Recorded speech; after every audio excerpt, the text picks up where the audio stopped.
millions on her videos. She's now the hottest musician on the site and is selling out concerts all over the world. We got a front row ticket to Lindsey's sold-out show at the Orange County Fair. That's a good song.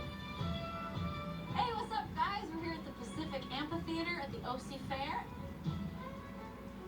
Welcome to my show.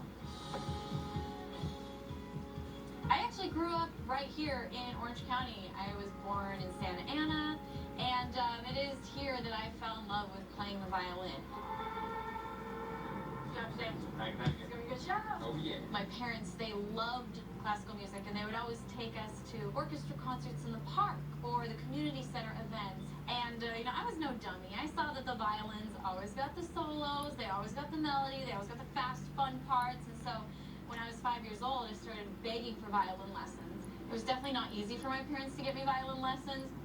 My mom couldn't afford any violin lessons that she could find, and so she finally found a college student that was willing to teach me half lessons, like 15 minutes a week.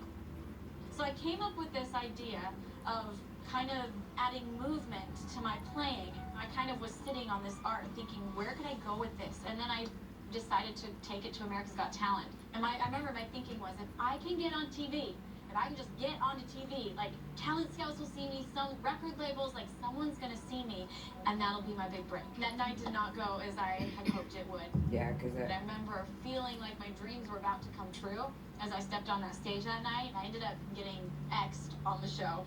Talk about humiliating in front of millions and millions of viewers. And then the judges proceeded to, the way they do on those shows. They said that I wasn't good enough. I don't have what it takes to fill a theater. You're just not good enough. I was devastated. And I remember just trying, everything inside of me was trying to keep me from just breaking down into tears.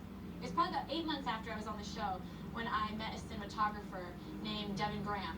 And he introduced himself to me as a professional YouTuber. And I remember kind of squinting like, what do you mean? Like, that's a place for dog and cat videos. And this was before YouTube was a well-known thing.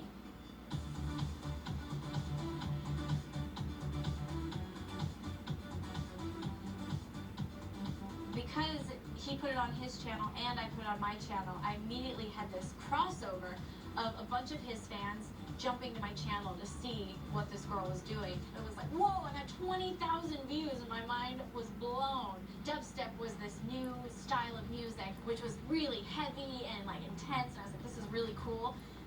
I was like, I want to make something that's dubstep, but that's beautiful in this, melodic way. And so I wrote this song called Crystallize, and I remember within 24 hours, it had 1 million views. And I remember thinking my computer was broken. I called my sister and I was like, check the view count, what does it say? And as I looked at it, I just remember thinking, I think my life just changed. And it just kind of made me realize, I don't have to wait for a record label to believe in me. I don't have to wait for someone to invest in me. The tools are right in front of me.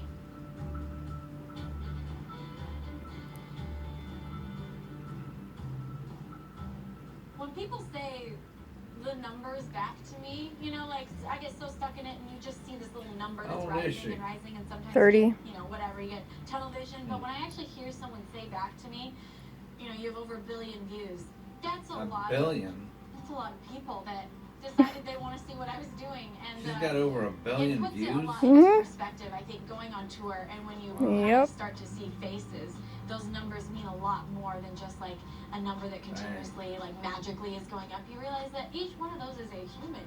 How you guys doing tonight? Each one of those is a person, like that I got to meet. Sometimes people will cry in the meet and greet and talk about how much my music means to them. Thank you for sharing that. It's extremely humbling, and it just makes me so grateful. I'm a very faith-oriented person, and I feel like God has given me strength that when I was down and I was low and I was struggling, He gave me strength that I don't even know if I have right now.